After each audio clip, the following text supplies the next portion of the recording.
आज के वीडियो में मैं आपको बताऊंगी नरक चतुर्दशी की रात्रि को, अर्धरात्रि को ऐसा क्या उपाय करें कि साल भर, बल्कि मैं कह रही हूँ पूरे जीवन भर आपको कभी धन का संकट ना आए, आपकी आर्थिक उन्नति होती रहे और हर तरफ से धन ही धन बरसता रहे, माँ लक्ष्मी की कृपा आप पर बनी रहे।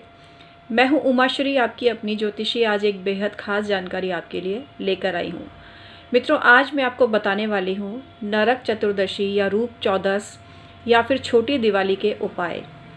मित्रों, जैसा कि आपको पता ही होगा, इस 5 दिवसीय पर्व में हर दिन कुछ न कुछ खास करने का विधान है और ये जानकारी मैं आपको काफ़ी समय से देती आ रही हूँ, जिसे आप काफ़ी पसंद भी कर रहे हैं। तो आज इसी क्रम में मैं आपको छोटी दिवाली या रूप चतुर्दशी या फिर नरक चतुर्दशी के बारे में बताऊंगी। इस दिन का बहुत ज़्यादा महत्व है मित्रों, क्योंकि इस दिन हमें कई काम करने होते हैं। हमें कुबेर भगवान का पूजन भी करना है, हमें भगवान धन्वंतरी का भी पूजन करना है, क्योंकि इस दिन त्रयोदशी भी पड़ रही है ना। तो इसलिए ये इस दिन काफ़ी बिजी होने वाले हो, काफ़ी बिजी रहने वाले हो। हर साल तो हम अलग अलग दिन मनाते हैं, धनतेरस अलग होती है, चतुर्दशी अलग होती है, लेकिन इस बार जो मुहूर्त के हिसाब से पंचांग के अनुसार ये एक ही दिन पड़ रही है। तो आपको सारे ही काम करने हैं, तो इसको सुव्यवस्थित तरीके से आप कर सकें, इसके लिए मैंने आज का वीडियो बनाया है। धनतेरस के लिए तो मेरा धनतेरस वाला वीडियो आप देखिए। आज मैं आपको इस वीडियो में चतुर्दशी, नरक चतुर्दशी के ही उपाय बताऊंगी।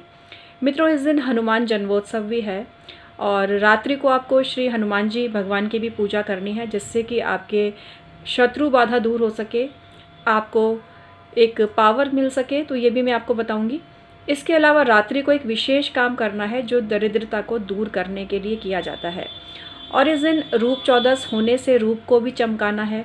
यम के लिए, यम देवता के लिए, यमराज देवता के लिए दीपदान भी करना है। तो बहुत खास काम करने वाले हैं तो इस दिन।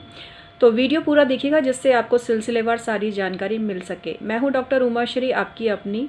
आज एक बेहद खास जानकारी आपके लिए लेकर आई हूं मित्रों। चैनल को सब्सक्राइब करके बेल बटन दबा दीजिए। अभी मैंने दिवाली ऑफर दे रखा है मित्रों, तो आप तुरंत संपर्क करिए। ईमेल आईडी जो कि डिस्क्रिप्शन में दी हुई होती है, उसके थ्रू आप 1500 रुपये में 2 सवाल पूछ सकते हैं। मैंने बहुत ही कम राशि इस बार रखी है मित्रों, तो आपको फ़ायदा मिले, यही मेरा उद्देश्य रहता है। तो इसलिए आप बिना देरी के संपर्क करिए, क्योंकि एक छोटी सी सलाह आपके पूरे जीवन को बदल के रख सकती है। 23-24 साल हो गए हैं मुझे ज्योतिष पर काम करते हुए। नरक चतुर्दशी के दिन सुबह सुबह जो सबसे पहला काम करने का है, जो कि आपको समृद्धि देगा, वो है उबटन लगा के स्नान करना, तेल लगाकर स्नान करना। ऐसा कहा जाता है कि इस दिन तेल में माता लक्ष्मी का निवास होता है और जो जल होता है उसमें गंगा जी का निवास होता है। तो आप सबसे पहले उबटन लगाइए, तेल से मालिश भी करिए पहले, और फिर उबटन लगाकर सुबह सुबह स्नान करिए। ऐसा करने से माँ लक्ष्मी की कृपा और माता गंगा की कृपा आप पर बनी रहेगी। सबसे बड़ी चीज़ है, इस दिन जो उबटन लगाता है, तेल लगाकर स्नान करता है, उसको यम का भय नहीं रहता, अकाल मृत्यु का भय नहीं रहता। तो इसलिए इस दिन ये काम जरूर करना चाहिए और सुबह सुबह करना चाहिए। सूर्योदय के समय ही ये काम कर लेना चाहिए, स्नान इत्यादि कर लेना चाहिए और उबटन और तेल इत्यादि अवश्य ही लगाएं इस दिन। स्नान के पश्चात यमराज के लिए तर्पण किया जाता है और ये दक्षिण दिशा की ओर मुख करके करना चाहिए, ऐसा शास्त्रों में कई जगह बताया गया है। जब यम का तर्पण करते हैं तो उसमें काले तिल और सफ़ेद तिल दोनों को जल में मिक्स कर लेना चाहिए और उसके बाद तर्पण करना चाहिए।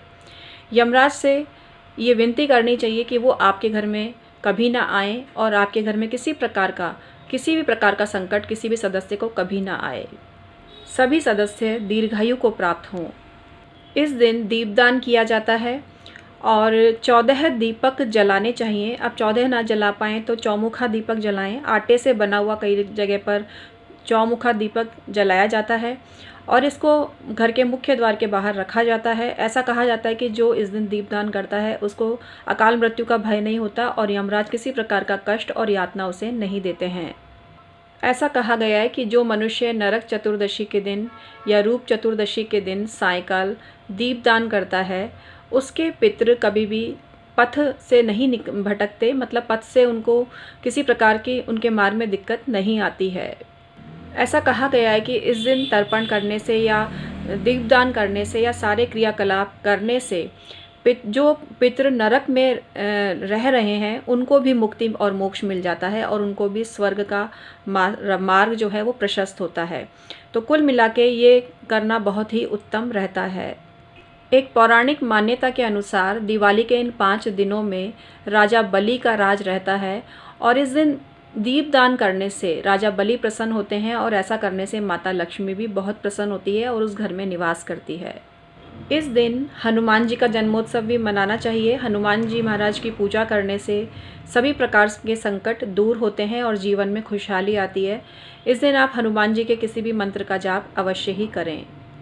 ऐसा कहा जाता है कि इस दिन माँ लक्ष्मी की जो एक बहन है जिनको कि हम अलक्ष्मी या दरिद्रता बोलते हैं, उनको भी निकालने का दिन होता है। कई स्थानों पे घर का पूरा करकट निकालकर उसको जलाया जाता है और उसको नष्ट करके ऐसी कामना की जाती है कि अलक्ष्मी घर से चली गई, दरिद्रता घर से चली गई और सुलक्ष्मी या माता धन लक्ष्मी का घर में आगमन हो गया।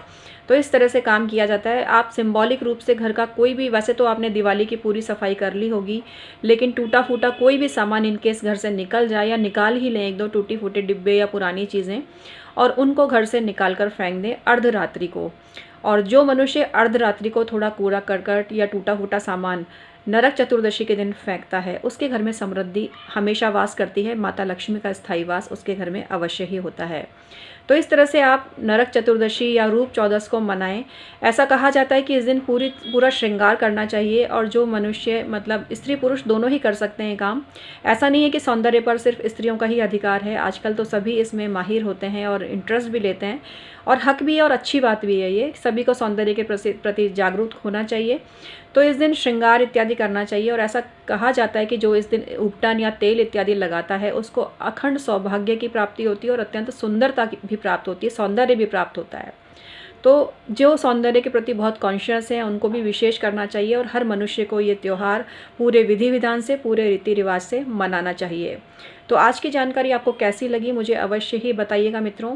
इसके अलावा मैं और भी वीडियो आपके लिए बनाने जा रही हूँ जिसमें मैं पोटली से संबंधित आपको जानकारी दूंगी। मित्रों, रेडीमेड पोटली बहुत ज़्यादा महंगी होती है और इसके अलावा एक चीज़ मैं बोल दूँ, पोटली वही काम करती है जिसमें आपके हाथ लगे हों और आप ही के द्वारा मंत्रोच्चारित किया गया हो। मार्केट से तो कुछ भी, आप क्या व्रत उपवास में आपने देखा होगा ना, खाना घर का ही बना के खाते हैं ना। रिश्तेदारों के यहाँ भी खाना नहीं खाते व्रत के दिन, कुछ लोग अपने घर पर ही व्रत खोलते हैं। तो आप पोटली भी खुद ही बनाइए, छोटी छोटी चीज़ों में खुद ही मेहनत करिए। जैसे कि रुई की बत्ती भी मैं हमेशा बोलती हूँ खुद ही बनाइए। ऐसी चीज़ें करने से हमारी भावना जागृत होती है और परमात्मा के प्रति हमारा जो मन है उनसे अटैच होता है। बहुत से लोग कहते हैं ना कि हम इतना करते हैं हमें फ़र्क नहीं पड़ता। अरे आप मार्केट से रेडीमेड बत्ती ले आए, आजकल तो घी लगी हुई बत्ती आ जाती है, आप लेकर आए, अब आपको बस माचिस से जलानी तो है बस, और करना क्या है। भक्ति में जब तक डूबोगे नहीं, परमात्मा के दीदार नहीं करोगे, उनको आत्मसात नहीं करोगे, तो मित्रों बात कैसे बनेगी। माँ लक्ष्मी के लिए भी मैं आपको बोल चुकी हूँ कि जब तक आप किसी को बुलाएंगे नहीं, वो आपके घर में आएगा कैसे। तो आप इनवाइट करिए उनको, बाकायदा शब्द निकालिए मुँह से, आह्वान कीजिए उनका। श्री सूक्त में बताया भी गया है कि क्या तरीका है माता को बुलाने का, कि आप लक्ष्मी जी मेरे घर में आइए, स्थायी रूप से निवास करिए, इस तरह के शब्द बोलने पड़ते हैं मित्रों। तो ये ज़रूर आप बोलिएगा। ऐसा करने से हमेशा आपके पास पैसा आता रहेगा मित्रों। और निराश ना हो, जिनके पास किसी भी प्रकार से पैसे की कमी है, कोई भी परेशानी है, तो अच्छे बुरे दिन धूप छाँव की तरह होते हैं, स्थायित्व कुछ भी नहीं है यहाँ पर। इसलिए परेशान मत हो, क्षणिक है जो भी है, क्षण भर की बात है बस। आज सुख है तो कल दुख भी हो सकता है और हम कोशिश तो यही करें कि आपके जीवन में कभी दुख आए ही नहीं मित्रों, और सद्मार्ग पर चलें और सत्कर्म करें। लेकिन इनकेस अभी कोई कष्ट या परेशानी या कोई दुख चल रहा है तो आगे सुख आएगा ही आएगा, और अभी सुख चल रहा है तो अभी से ऐसे उपाय कर लो जिससे आगे दुखी होना ही ना पड़े। ऐसा थोड़ी है कि सुख के बाद फिर दुख आना ही आना है, ये तो आपके ऊपर है। आप उस सुख को ही पूरे जीवन कंटिन्यू कर सकते हो उपाय करके। अगर आपको कुछ समझ में नहीं आ रहा है तो अपनी कुंडली का परामर्श लो मित्रों। और ये बहुत कम धनराशि है, आपके सुखों से बढ़कर नहीं है ये पैसा। 1500 रुपये कोई बहुत बड़ा अमाउंट नहीं है जो मैं अभी आपसे ले रही हूँ, और ये आपसे आपकी सुविधा के लिए मैंने इतने कम चार्जेस रखे हैं। तो आप अभी परामर्श नहीं लोगे तो कब लोगे। ये सोचने से काम नहीं होगी, सोचने से बात नहीं बनेगी, काम करना होगा, स्टेप उठाना होगा। तो घुटो मत, कूड़ो मत, परेशान मत हो और परामर्श लो और अपने जीवन को खुशहाल बनाओ। आज का वीडियो मैं समाप्त करती हूँ। परमात्मा आपका सदैव कल्याण करे।